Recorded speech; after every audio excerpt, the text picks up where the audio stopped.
Welcome to Naturally Happy, the radio show and podcast. I'm Dr. Vidya Reddy. Are you ready to ignite your life?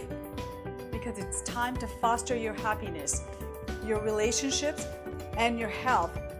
If you want to live with more passion, experience more freedom, and of course have so much fun, you're in the right place.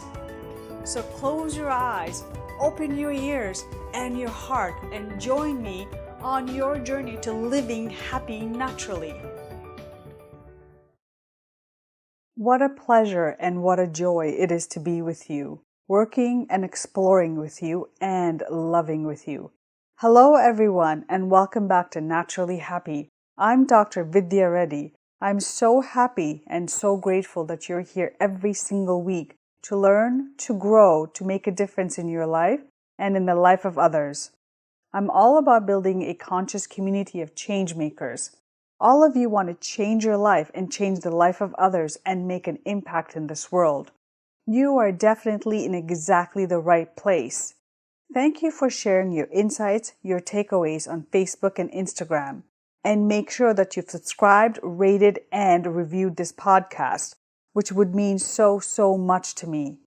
And today's episode is going to be incredible. It's going to be super informative on a subject that you might or might not know a whole lot about. Reiki, Lifeforce energy, how to experience transformational healing. I really hope that this episode is useful. I hope that it's practical and applicable to each and every one of you. But just a word of caution before we begin. The information on Naturally Happy is intended for your educational purpose only, and it's not a substitute for professional medical advice, diagnosis, or treatment. Always seek the advice of your physician or other qualified healthcare providers with any questions you may have regarding a medical condition and before undertaking any diet, supplement, fitness, or any other health program. So let's get started. You have arrived here for a reason. Whether you're unfamiliar with Reiki, the infinite ultimate healer, or you're looking how to do Reiki on yourself, or you're a seasoned Reiki Master in need of a refresher, this episode is going to give you the foundational principles of Reiki healing. Because every healer needs some help from time to time along the path to mastery, there are just so many things to learn. This is an episode and a guide for your journey. From novice to master, we're all looking at getting better so we can experience the life-changing gifts of Reiki. And the keys to experiencing these gifts is to understanding the system. So, let's talk a little bit about the system. I'll be talking about the same system used by Reiki founder Dr. Mikao Usui. Through this system, I have not only experienced a profound improvement in my personal health and spiritual well-being, I have also witnessed remarkable changes in my patients and students over the years. You may be surprised to know that variants of this system have been used worldwide by rishis, holy men, healers for thousands of years. In fact, Jesus Christ, Krishna, and Buddha are all believed to have harnessed Reiki energy. Everything in the universe is made up of vibrational energy. It is the blueprint for reality. This system works because it improves the underlying energetic makeup of your body and thus healing the root cause of your issues. There are 3 things that happen when you heal with Reiki. First, you tap into the universal energy. Second, you guide this universal energy to improve the body's underlying energetic blueprints. Third, the body adapts the new optimized state, causing it to heal. I call it the Reiki energy expansion or optimization. This is your guide to changing your life for the better. In this episode, I'd like to teach you so you can learn the steps to Reiki healing. Just as your body is a system where all the parts work together for the whole, life force energy is also a system. Learning how all of the parts work together to heal and restore is vital to your practice, either healing of yourself or healing of others. The first step to Reiki mastery is understanding that by choosing to focus on the whole system, you invite grace into your healing process. You prevent barriers that can come from only understanding just one thing, Say things like hand positions, chakra balancing, or crystal healing by itself. Here are the several steps to Reiki, life energy expansion. In fact, there are 7 steps to be exact. Step number 1, connect with the Reiki energy. Step 2, perform an aura scan. Step 3, set your healing intention. Step 4, activate the Reiki symbols. Step 5, guide healing energy. Step 6, close your connection. Step 7, expand your energy channels. Listen carefully to this information. I'm going to give you the exact steps you can use to apply Reiki healing into your life so that you'll be able to do all of the following. Learn how to heal mental illness and experience a balanced mind. Learn how to replace stress with a peaceful sense of following your life purpose. Learn how to overcome addiction as your body no longer craves unhealthy things. Learn how to leave behind physical pain and illness and feel like yourself again. Learn how to mend broken relationships and reconnect to feelings of love, and much, much, much more. So let's begin with step number 1. How to connect with Reiki energy. Life force energy is everywhere in the universe. It's the building block of reality. Mystics and holy men have known this for thousands of years, and recently scientists have discovered the existence of universal energy field. As Reiki Master healers, we tap into this infinite pool of energy and channel it to provide wondrous life-changing benefits for not only ourselves, but also others. And tapping into that universal energy is all about raising your consciousness to a higher level. It's all about turning yourself into the realities that exist beyond the physical world, the realms of thoughts, emotions, love, and spirituality, and the metaphysical world. The realms where universal energy flows into your system. You see, a true Reiki master knows how to reach higher states of consciousness, so he or she can be an effective conduit for universal energy. Those who have never been able to form a strong connection with the energy may incorrectly believe they don't have the gift. This simply is not true. I've seen this hundreds of times, and in every case, the person is just not open to the higher levels of reality. Needless to say, being able to raise your consciousness is essential to your success as a Reiki healer. There are many meditations and techniques for this, but I'm going to share one of the most fundamental with you now.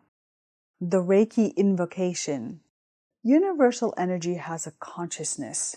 With a calm and clear mind, ask it for permission to be used as a healing channel by speaking aloud or silently thinking your own personal invocation.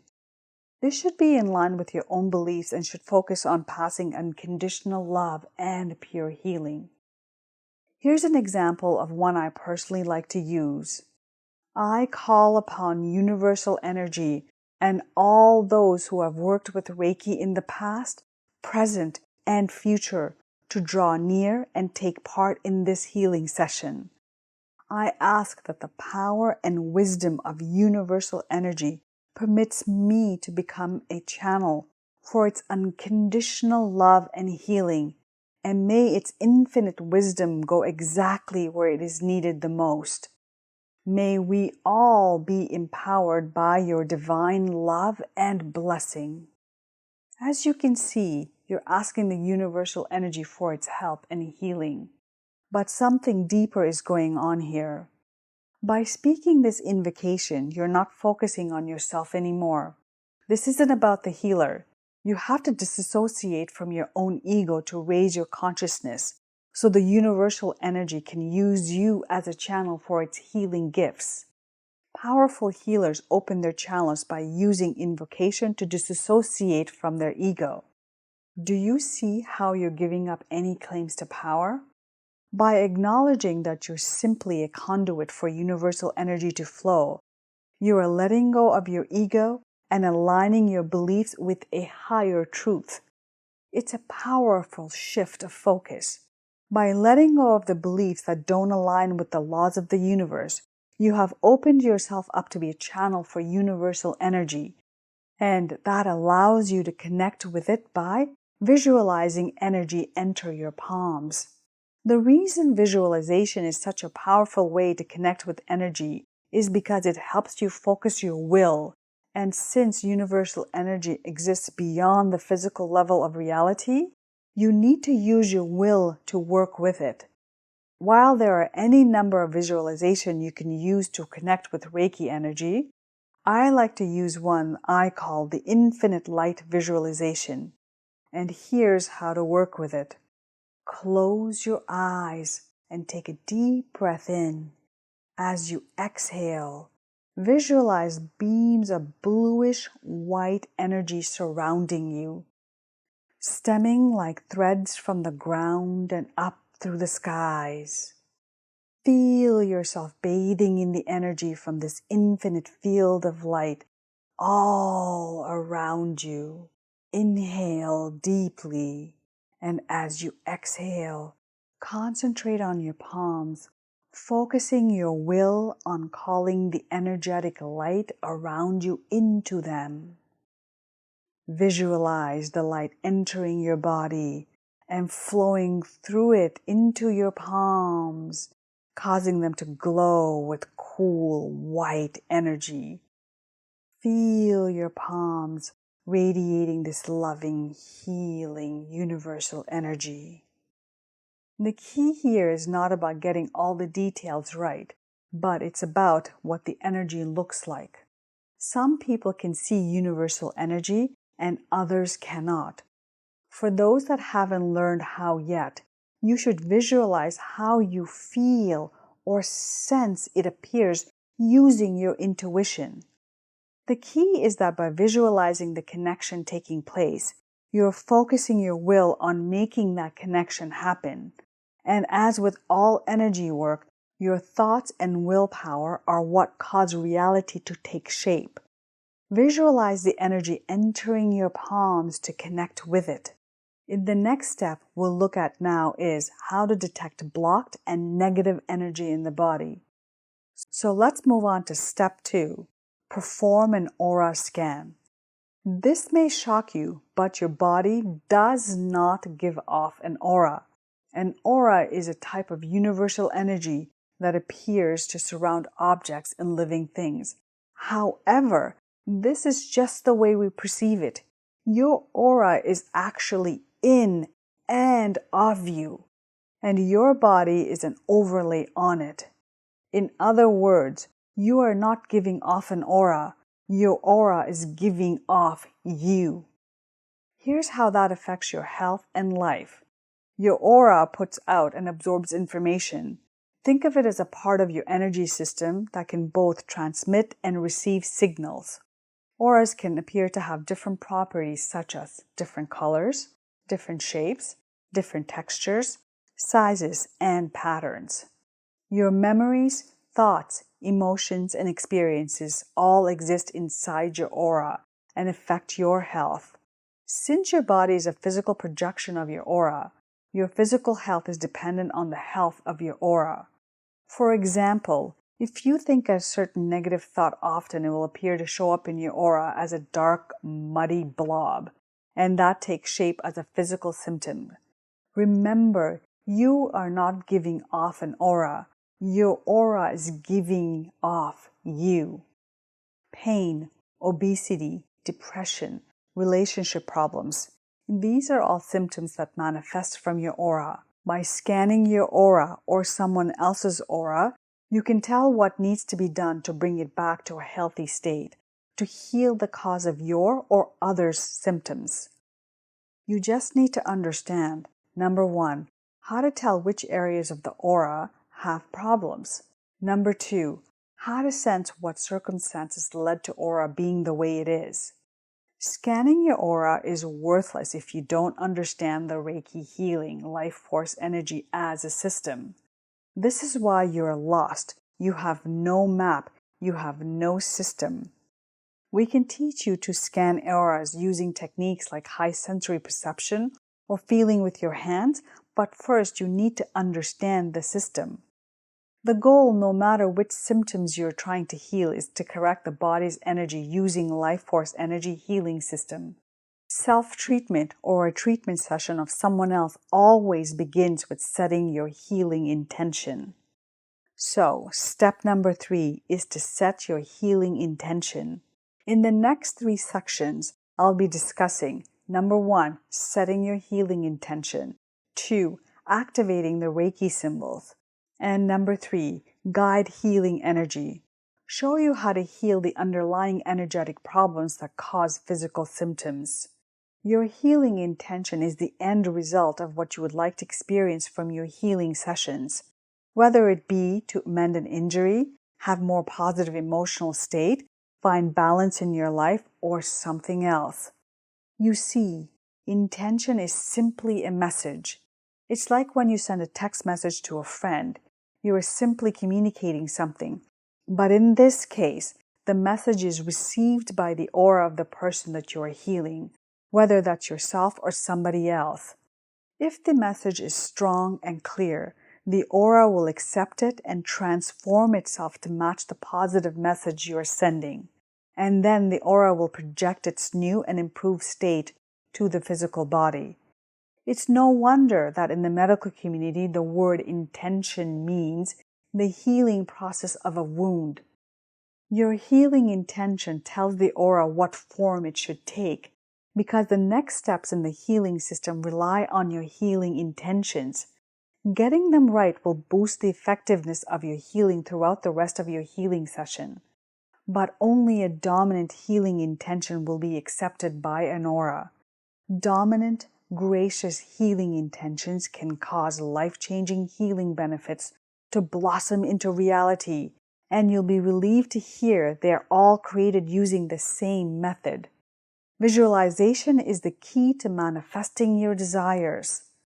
What would your life be like if you didn't suffer from a particular symptom? This is the question you should ask yourself and then visualize the answer. By visualizing yourself as healed, you're creating a vivid image in your mind of your healing intention. The key here is to visualize the improved state. So, for example, if you have an injured leg, you don't want to go into your healing session focusing on the injury of the leg. Instead, choose to visualize positivity, like going out dancing with your friends or significant other and your leg feeling great.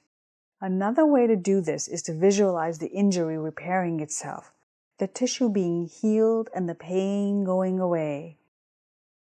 Okay, now that you understand how to set your healing intention, let's talk about using Reiki symbols to take your healing to the next level. So step number 4 is to activate the Reiki symbols. Like a tuning fork, Reiki sacred symbols help you tune yourself into higher level frequencies so you can access more advanced abilities. Because they've been used for generations and generations, Reiki symbols are embedded with energy of great many healers throughout time. Choose the symbols you want to activate based on which abilities you want to desire to use. For example, the mental and emotional symbol for removing an addiction. There are a number of Reiki symbols.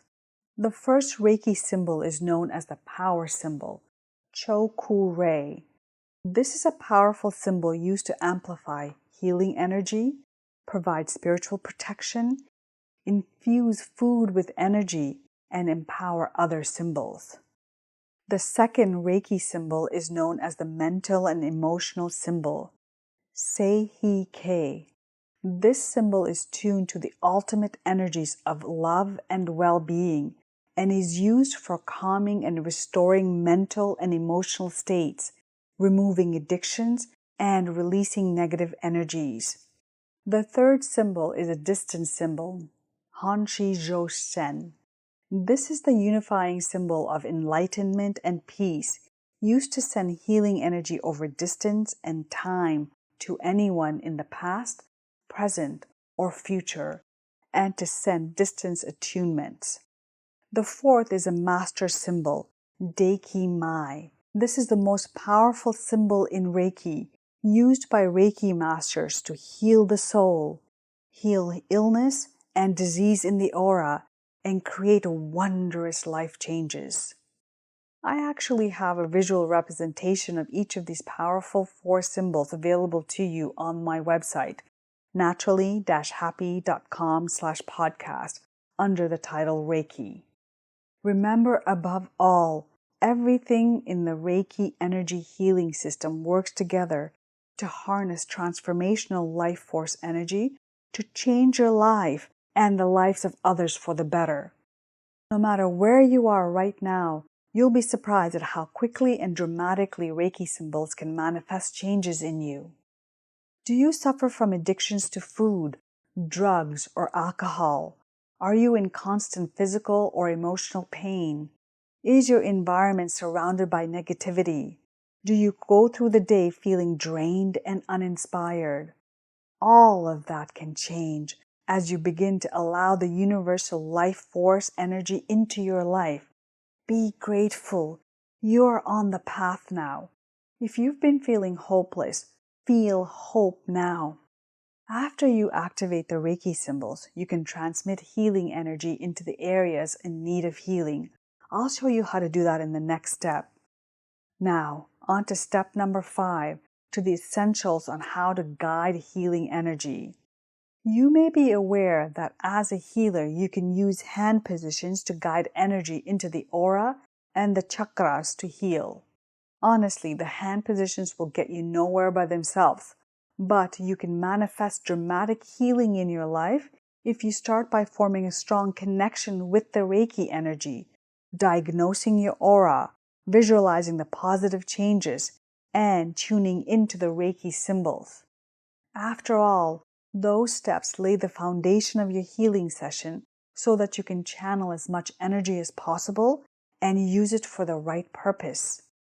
In some cases, you may be able to achieve small amounts of healing with weak energy connection and some hand positions, but you could experience so much more if you follow through on your connection to Reiki and you can harness the full potential of it and allow it to manifest profound changes in your well-being. Again, this is how you become a true Reiki Master. You can use a system which aids you in realizing your maximum potential as a healer. Once you've laid the foundation of your healing session, you can apply techniques like aura cleansing, chakra balancing, Reiki hand positions, Reiki breath, and communicating with spirit guides. These are very effective ways to guide healing energy. In step 3, when you set your healing intentions, you form a message to send to the aura about the positive changes you want to make. Now is the time when you transmit that energy to the aura. You do this by guiding the universal energy using your will. I can show you how to do this through my experience and what has worked in my practice, but remember, it's only one part of a greater system. If you discovered multiple issues during the aura scan, you can go back and repeat steps 3 through 6, which are setting your healing intention, activate the Reiki symbols, and guide healing energy until you have treated each issue separately. In the next step, step number 6, you learn how to safely close your connection to Reiki. Do not end your session without doing this. Have you ever heard a Reiki healer say something like they absorb the negative emotions of their patient or they don't feel well after a session? This is because the negative energy you are treating can be detached from the chakras or the aura and get stuck in your system. You must release these negative energies from your body so that you can go about your day in a heightened state of energy. The best way to close your connection with the Reiki energy is to visualize it flushing out of your body through your palms and cleansing your system. This will wash away any negative energy still in your system and bring you back to a normal physical state of consciousness. Finish by washing your hands in cold and slightly salted water to purify them and remove any residual energies that are still clinging to them. This is a little trick I learned in India from one of the rishis that I was fortunate to learn from. Remember, do not attach yourself to the outcome of the healing session. Have faith that the energy has done and will continue doing what it can.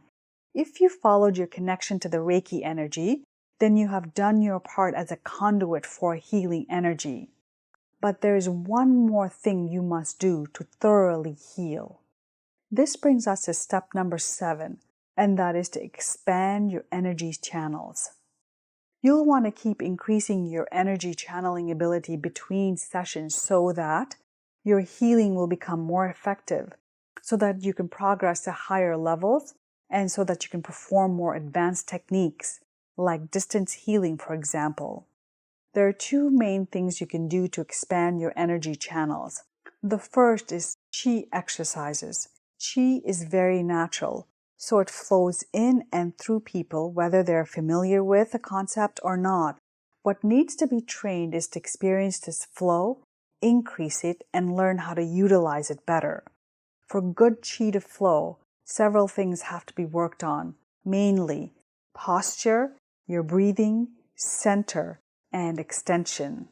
And there's one more ingredient important in all of the above, is relaxation. Qi exercises are meditations where you practice cycling energy through your system. They open your chakras so that you can allow more Reiki energy to enter your body and be channeled for healing. They also prepare you for the second way to expand your energy channels. Another way to expand your energy channels is with attunements. Attuning is when you become in harmony or at one with something. This is the primary way to advance from one level Reiki to the next. Think of it as a radio dial. You must turn it to a certain frequency to tune into a station. Everyone has the ability to perform basic Reiki healing, but you must become attuned to higher levels of reality to perform more advanced techniques. There's a huge misconception about attunements that have been floating around in the Reiki community. I hate to say it, but the reality is some Reiki masters want you to believe you need to be tuned in person by a master. This is simply just not true. There are 3 ways you can choose to attune. Number 1, direct attunement from a Reiki master. Number 2, distant attunement from a Reiki master. And number 3, self-attunement. The misconception actually goes back to the days before Dr. Usui founded Reiki. It began as a requirement in a certain branch of Buddhism that a novice must receive an attunement from a master in order to use the special abilities. The reason was that the masters wanted power and to control whoever was and wasn't allowed to use their system. In reality, many people have attuned to Buddhism and Reiki on their own via distance attunements. So whatever way you choose to attune is fine and totally up to you. Reiki is a gift for everyone, and you don't need anyone's permission to use it. In fact, many healers claim to have more spiritual experience when they self-attune because they connect directly to the Reiki frequency without anyone else in between. The single most important thing that you can do right now is to start practicing and getting aligned with the universal energy. You see, even though this episode gives you a fairly comprehensive outline of the practice, tips, and tools, it barely scratches the surface. For instance, we haven't even gone into the study of the chakras, the power centers of the energy system. We have barely touched on the mysteries of the Reiki symbols, which, when fully harnessed, can multiply your healing exponentially. And I've only introduced some of the most important practices for channeling energy, raising your consciousness, and opening your chakras. Thank you for listening to this episode of Naturally Happy. Make sure you share it. Share what you've learned, share what made you grow, and share what you're experimenting with. These are ideas I want you to experiment with, play with, and learn from. Remember, this is your journey. I'm just facilitating. I'm helping you grow. Thank you for trusting me. Thank you for being here. I am so grateful. And thank you so much for listening through to the end of this episode. I hope that you're going to share this all across social media. Let people know that you've subscribed to Naturally Happy. Let me know, post it, tell me what difference it's making in your life. I would love to see your thoughts. I can't wait for this incredibly conscious community. We're creating a purposeful, happy people. Thank you for being here, and I can't wait to share the next episode with you. In peace, love, and gratitude. Till next time.